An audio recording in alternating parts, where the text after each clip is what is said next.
Good morning, good afternoon, good evening, everyone. This is Bishop Bryan of the Holy Nicolean Catholic Church for Vestiges of Christianity on this December 15th, 2015, coming to you live from Acworth, Georgia. Today, we are discussing the occult.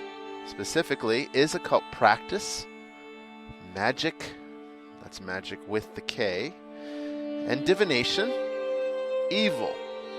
Last time we spoke about the Levitical prohibitions against the art of tattooing.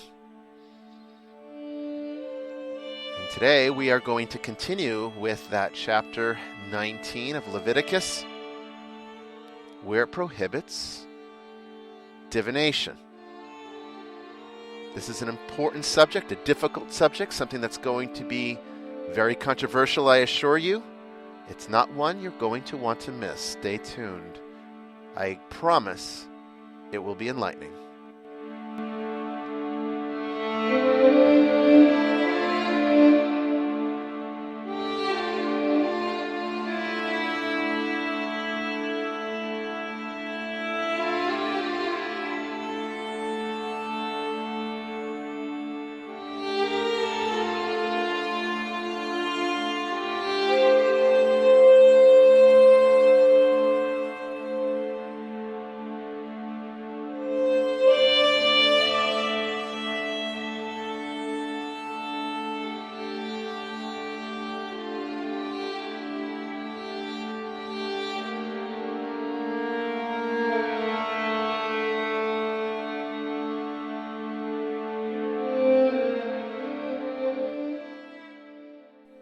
Okay, well, welcome everyone again to this edition of Vestiges of Christianity as we sort of continue the thought from last week on tattooing. We're staying with Leviticus just because it is appropriate to the subject today.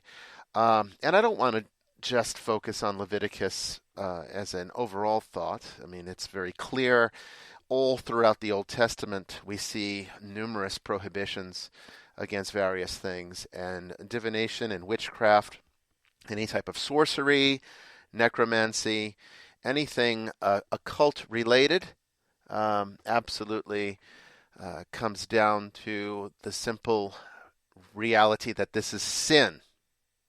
And the church has maintained this position, whether it be Catholic, Orthodox, or Protestant. Some churches are a bit more severe in terms of how they approach the subject, but all of them seem to agree. One of the things you could say that the conventional Christian church, whether it be Protestant, Catholic, or Orthodox, or evangelical, or fundamentalists, they all seem to agree that divination and magic and witchcraft is all sin.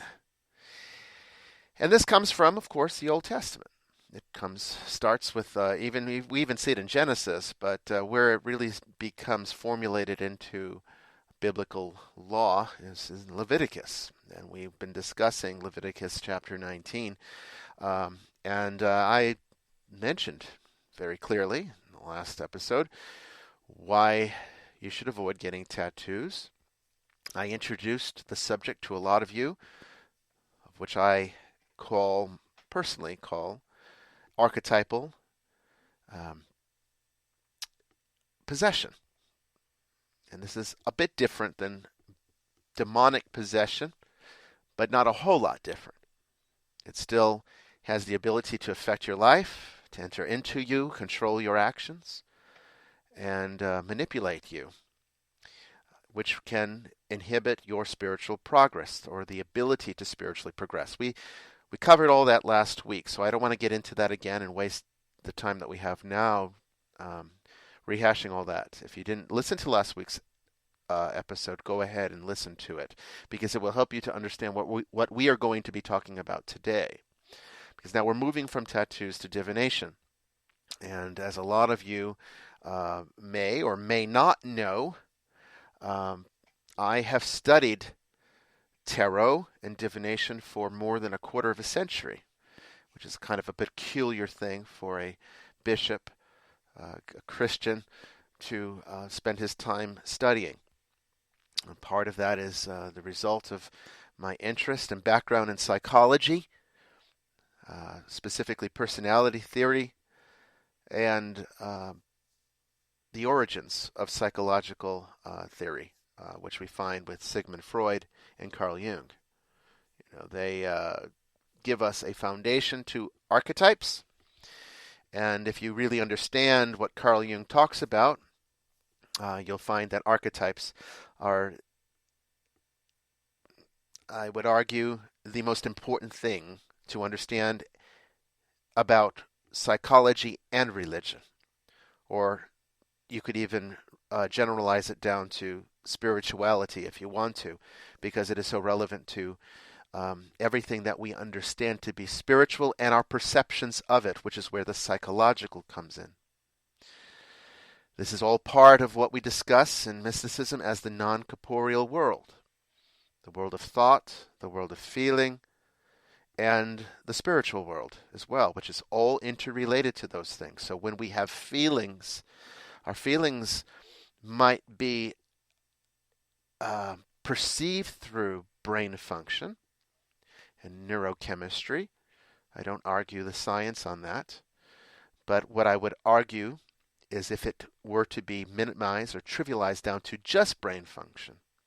No, the brain, I like to say, and I have been saying this for many years now, actually many decades now, the brain is a giant antenna. It receives spiritual transmissions and brings that information into the corporeal world through the means of a physical brain, a physical body.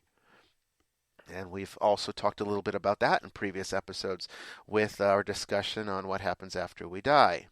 So all of this is very much related. It's all part of the esoteric mysticism that we study and is very appropriate to the subject matter for an esoteric Christian church. Because this is the part that I discussed before where I say we're allowed to go a little bit deeper, a little bit further than the conventional church will generally allow, where the goal in the conventional system is to keep you safe. Nothing wrong with that. In fact, I would say that if you feel even the slightest bit uncomfortable, then maybe it is best that you play it safe. I'm not saying you shouldn't explore. If we didn't explore, we would have no knowledge of anything about God. We would have no development of our spirituality whatsoever.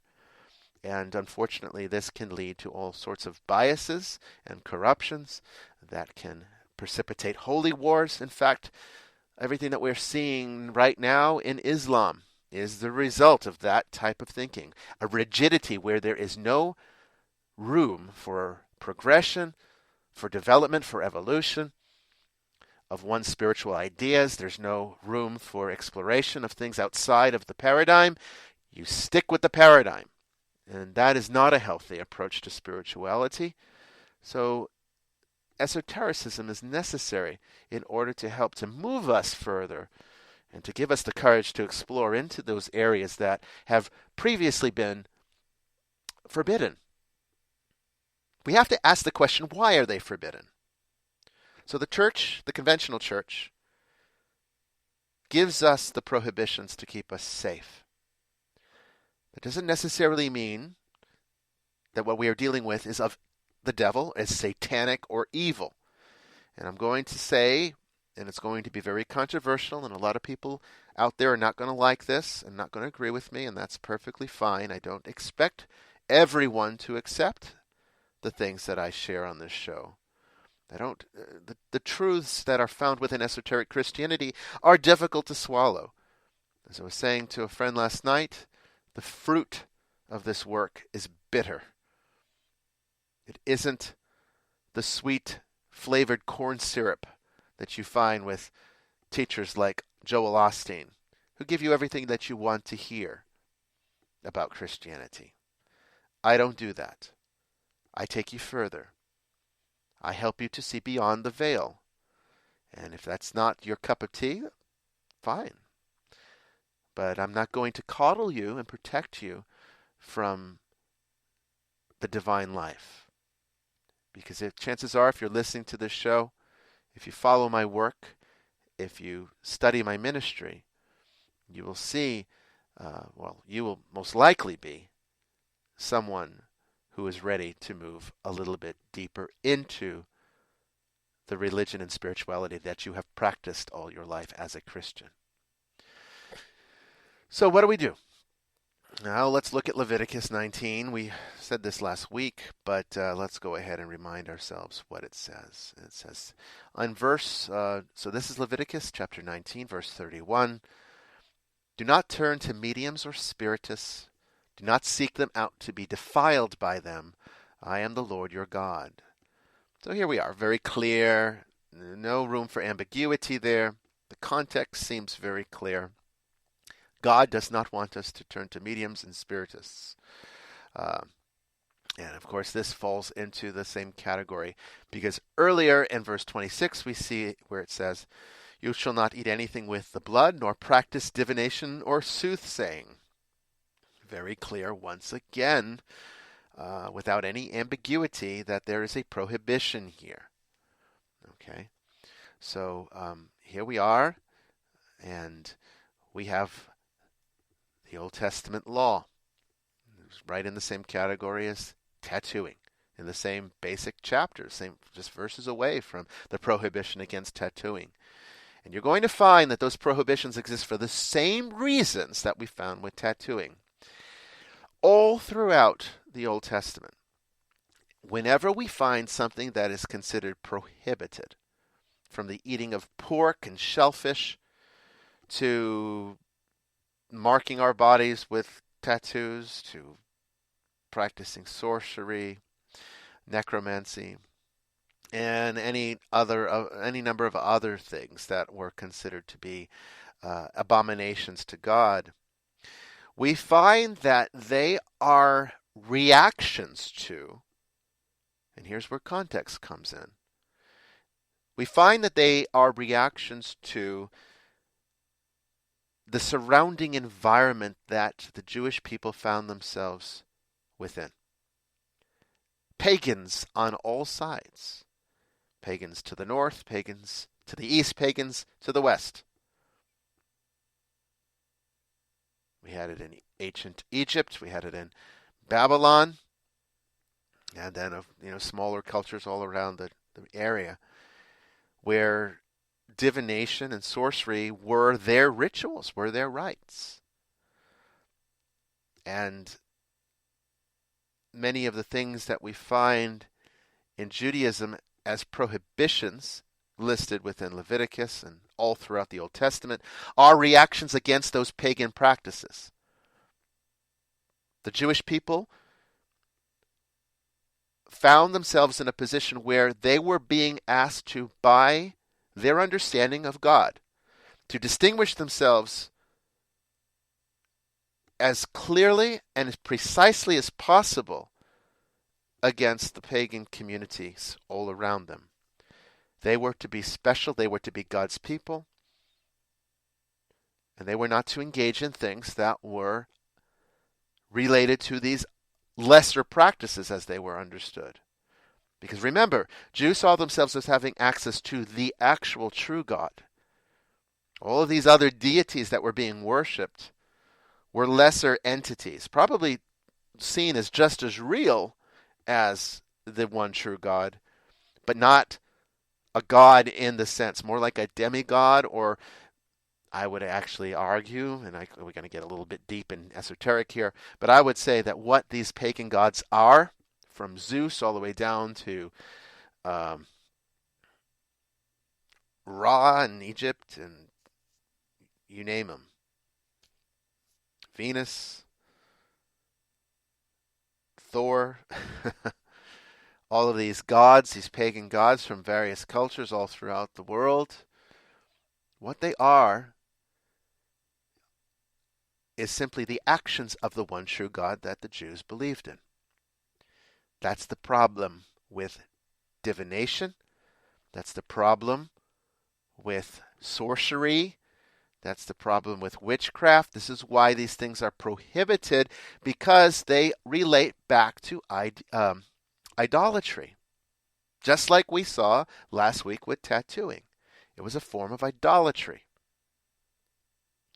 It was a form of putting upon yourself a deity and subjecting yourself to that deity's energy. But the problem is, and this is where Christians today, because they have resisted the esoteric truths that have been shared through the Western mystery tradition all throughout the last 2,000 years, because they've rejected this and have had no interest in trying to explore what's really going on here and what this context actually is, has created what I call spiritual kindergarten, this perpetual spiritual kindergarten, where there's no room to move to first grade. Can't do that. That would be dangerous. Imagine if you spent all your time locked in a room because you were too afraid to go out into the real world, because there's risk out there. Yes, there's risk out there. And there is risk, great risk, in the spiritual world. And because we are so ignorant to it, because we don't have the faculties of awareness to navigate it well, most people don't anyway, it's become a thing of fear. And so sorcery, witchcraft, anything that the pagans were involved in were prohibited, because we didn't really understand what was going on there, and neither did they.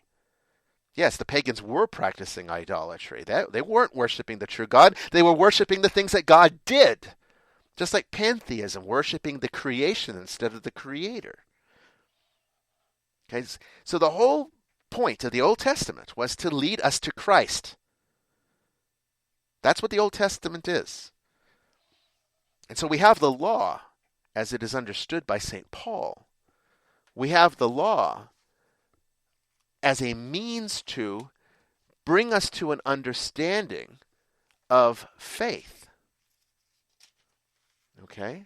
To increase our faith, to increase our understanding of faith.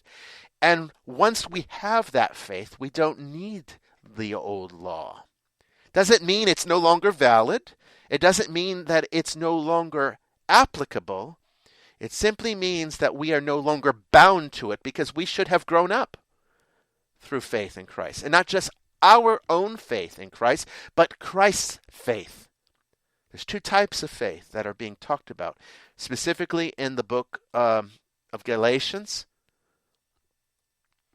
Galatians chapter 3, where it says, let me see, where should we...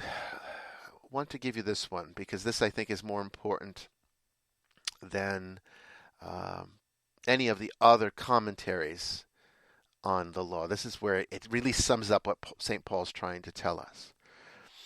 He says, this is in verse chapter 23. So Galatians chapter 3, verse 23.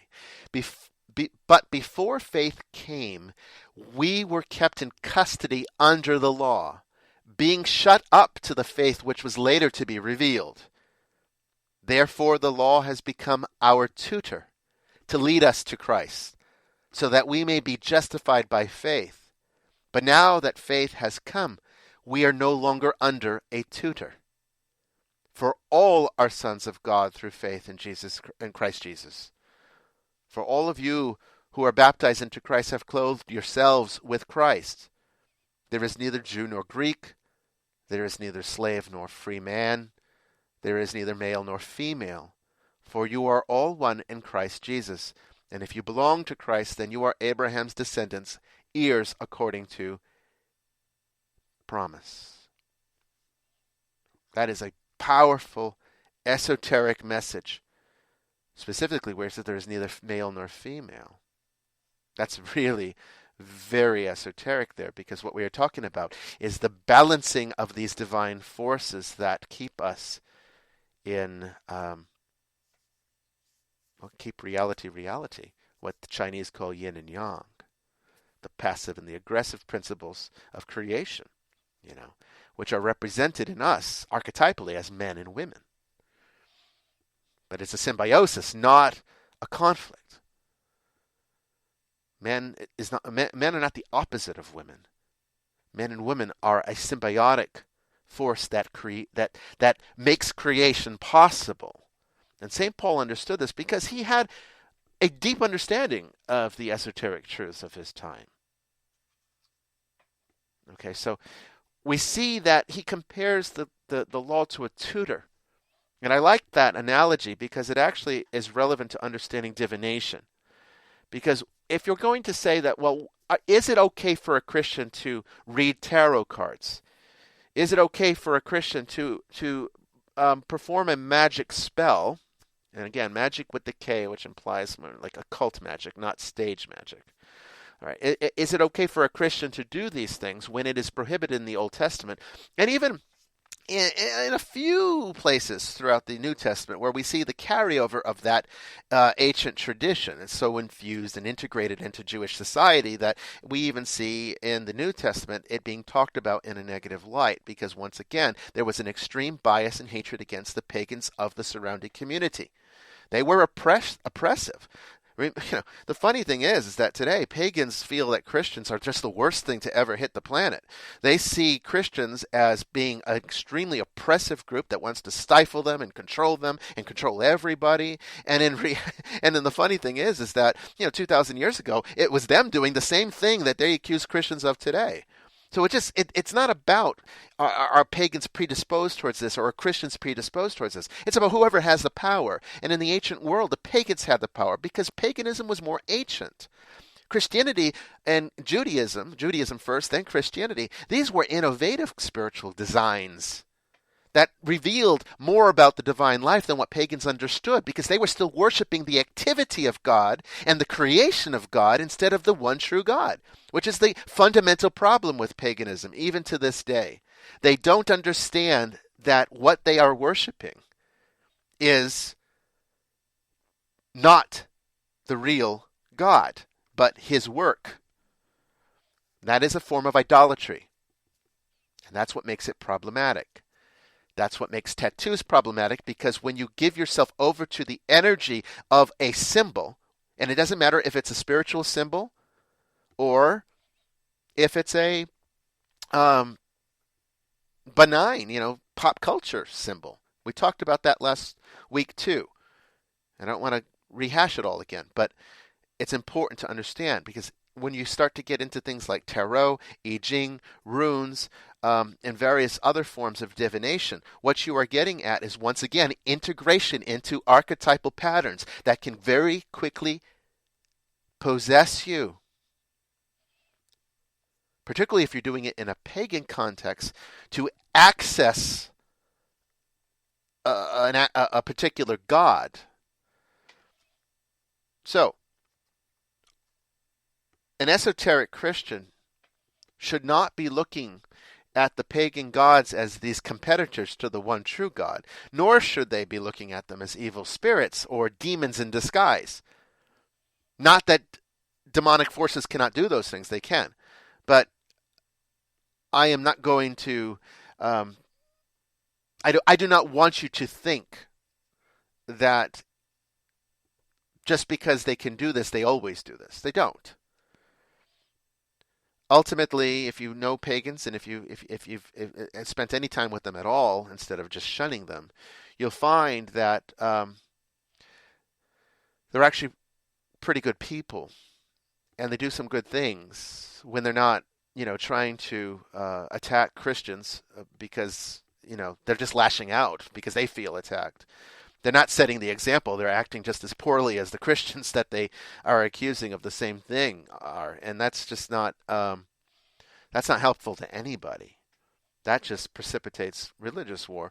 But when you're getting beyond all that nonsense, you find that what pagans actually believe in and the things that they do they're quite good people. And why wouldn't they be? I mean, yes, okay, and I agree. They are not worshiping the one true God. They are not accessing the God that's beyond all the gods that they believe in. They are worshiping as gods the activity of God, his actions, his creation, but not him. That is spiritually very problematic from a standpoint of gaining an eternal life. And if you talk to pagans, they're not even the least bit interested really in eternal life. A lot of them think they already have it by virtue of just being alive. They think that souls are eternal or something. And we've talked about that, and it's not. Souls have to be made eternal. They are not, by virtue of what they are, eternal. Nothing is immortal. Nothing, except for God himself. If God chooses to make you immortal, then you can have part of that divine life. You can have part of that immortality. And that is what Christ gives us. That is the purpose of the Christian message, to take within us the properties of Christ so that we can be freed from the penalty of death that was created through original sin. And again, listen to previous episodes, because all of that is a good prerequisite understanding to what we're talking about now. So let's get into divination and magic. Should a Christian engage these things? Well, the answer is a lot more complicated than it sounds, and hopefully you're already starting to see the direction that we're going with this, because these prohibitions, all of these kosher laws and all of these things were done to protect people because they did not have the grace of Christ yet. The Jews did not have the faith of Christ. They did not have the grace that Christ offered yet. So therefore the law was there to teach them how to prepare for Christ's coming in the form of the Messiah, which we're going to be celebrating the Feast of the Nativity here in about a week and a half. It's wonderful. It's a good time for this message. Okay, so these laws, all of the Jewish law, was there to help the Jewish people to see how they could prepare themselves for Christ's coming, the coming of the Messiah. But once, as St. Paul says to the Galatians, once Christ came and fulfilled the law, we don't need a tutor anymore. We have been allowed to grow up. We've graduated. So it's like you're being trained by a professor in school, and now you're able to go and start your career. And you're not under a professor anymore. You're not taking tests anymore. You're expected that now you have the intellectual proficiency to be able to do your work well. And this applies to the Christian. The Christian could be looked at as the mature Jew. Okay, somebody who is now ready to engage the divine life at the level of Christ, because Christ has given his grace for this to happen. So those old laws we're not bound by them. Doesn't mean, though, that they're not applicable. And what does that mean exactly? Well, guess what? The dangers of divination and witchcraft and sorcery and necromancy and all these things, the occult dangers that are inherent within these practices are still very much there. But just like a child who you would not, you wouldn't send your toddler son out to operate a wood chip cutter, would you? I don't even know what those things are called. You know, those big machines that that when they're tearing down trees, they'll get these big machines and they put the logs in and it turns it into mulch. It could turn you into mulch very easily if you fell into it. You would not have a child operate that type of machinery because it's dangerous. That doesn't mean that the machine is evil, and it doesn't mean that the machine is not useful. It just means it is very dangerous for somebody who is not skilled or does not have the faculties of awareness to operate the machine safely.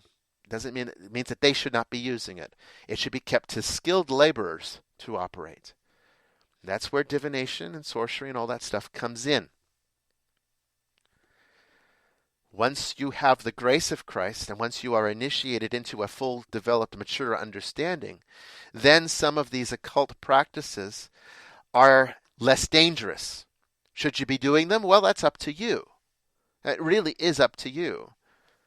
Because the sin here, the sin that is talked about, and the Old Testament is very clear, I think in 1 Samuel, I want to say it's chapter 15, the Old Testament's very clear that divination is a sin, that witchcraft is a sin. It refers to it as sin.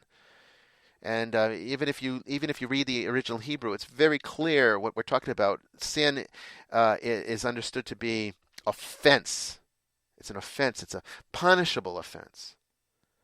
Okay, so divination and sorcery and all of that occult practice is lumped into that category in the Old Testament. But why is it sinful? And the key to that is understood back to Leviticus 19 again, where we see that the reason that is given for avoiding these things is so that you are not made unclean. But what does it mean to be unclean? A lot of Christians don't understand this. It was ritual purity. Okay, ritual purity is only relevant as long as you have a temple in which you are engaging into. Christ is the temple now.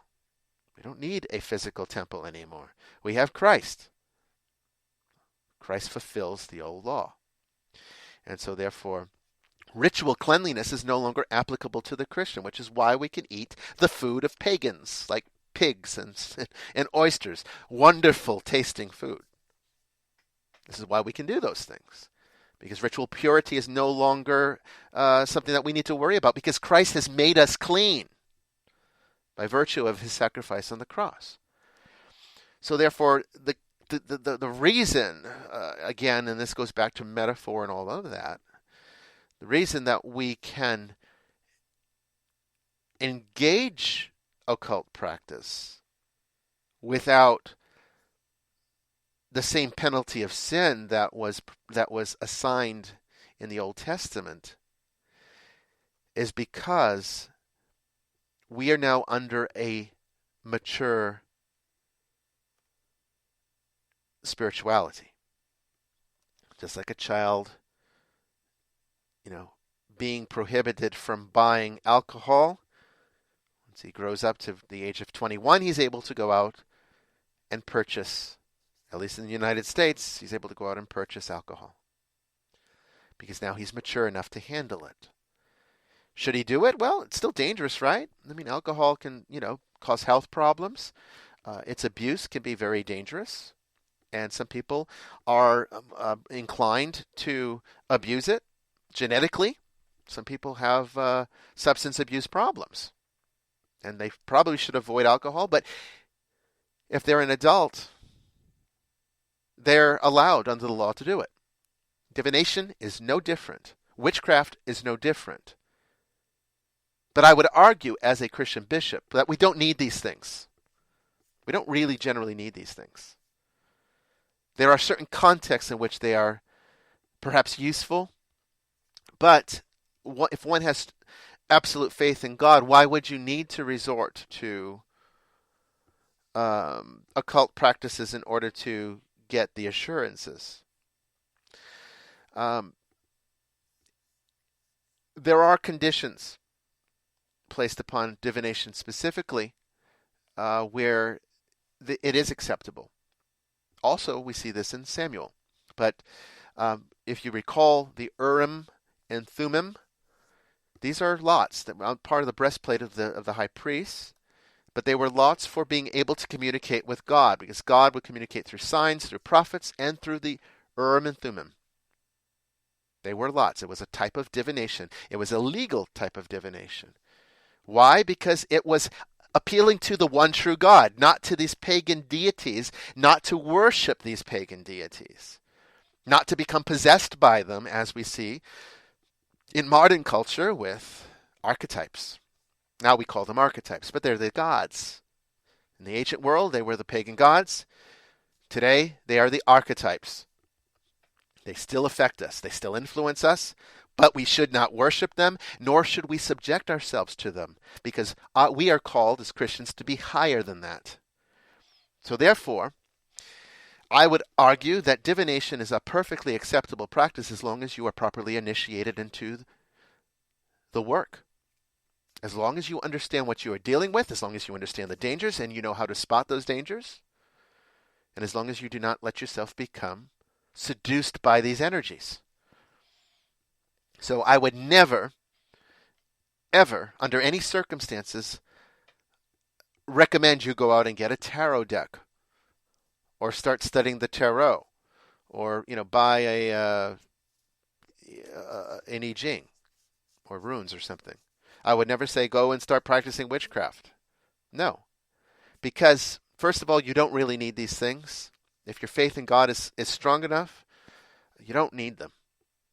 But if you want to understand how God functions in the world, if you want to understand these divine forces, and if you want to develop mastery over the archetypes that have no doubt shown their mastery over you, I guarantee you, otherwise you wouldn't be a sinner, and everyone has sinned, then understanding these occult practices can help you to gain mastery over these things. So what seems ritually impure actually leads to the ultimate purity as long as it's applied correctly. But you need a proper training to do that. And there's not many trainers who can. So therefore it's best to avoid it, because we don't have access to the people who know how to do these things. And that's why even in the Old Testament, the rare times when divination was acceptable, it was reserved for only the high priest.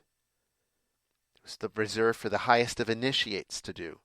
And that's the way it should be, because it's so easy to become seduced. And then people who get involved in it don't know what they're doing. So yes, fortune tellers are to be avoided because you don't know where they got their knowledge from. If they don't understand how to access the archetypes to control them, then the archetypes are going to control the fortune teller and tell them exactly what they want to hear. And I see this all the time with people who start studying tarot. They tell me, oh, it doesn't work because it's just telling me what I want to hear. Well, of course it's telling you what you want to hear. Tarot is a mirror. It's a mirror for your soul, and it's going to reflect your deepest innate desires because that's what you're printing into it. The archetypes are going to give you exactly what you want to hear because they want to seduce you. And so therefore it becomes just as dangerous as dealing with demons at that point. This does not mean that it should be avoided, though. Tarot is an extremely powerful tool, and it's great for understanding the archetypes and psychology and how this works together in the non-corporeal world.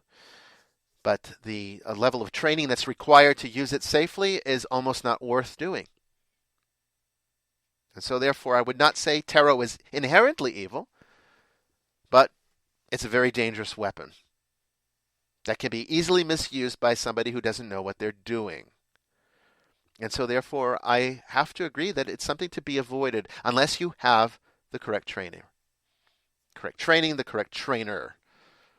Somebody who can guide you through it.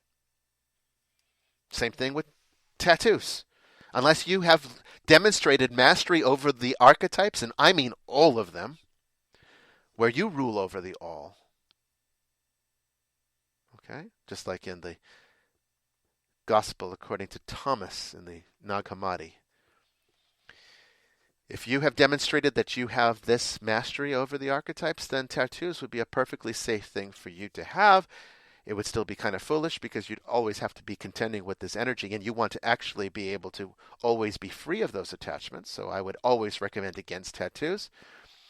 The good thing about tarot is that you're engaging the archetypes at the same deep esoteric level, but they're not imprinted upon you. So as soon as you shuffle the deck and put them away back in their box, they can no longer influence you as long as you know how to break the connection. As long as you know how to use the tool to keep it safe. Like a gun.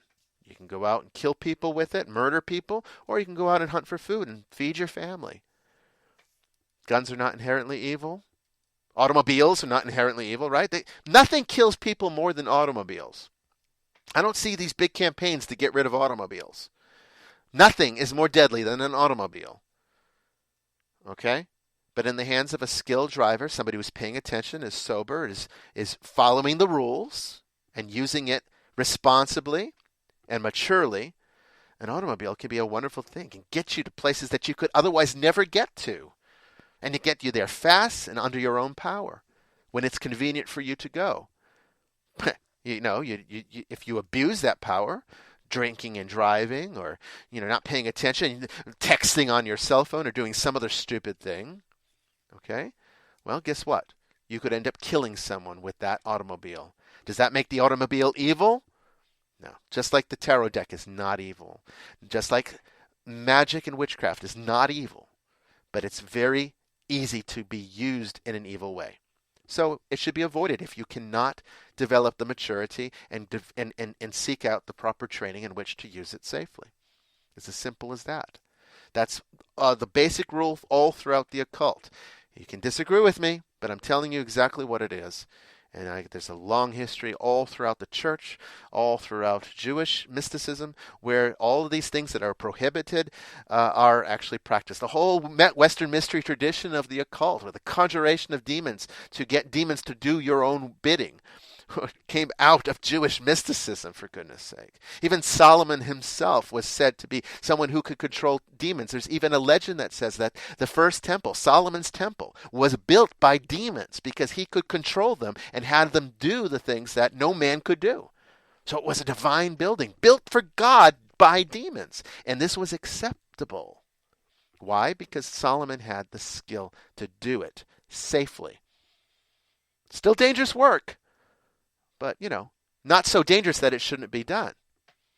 I'm not saying go and conjure demons and build temples. I'm not saying to do that. But I want you to understand the context to when the Bible prohibits something. It doesn't necessarily mean it's something it's something evil, satanic, and to be avoided. You have to understand these are forces of God, divine forces that most men are not prepared for and are not skilled enough and are not intelligent enough and are not mature enough to wield. These divine forces should be left alone.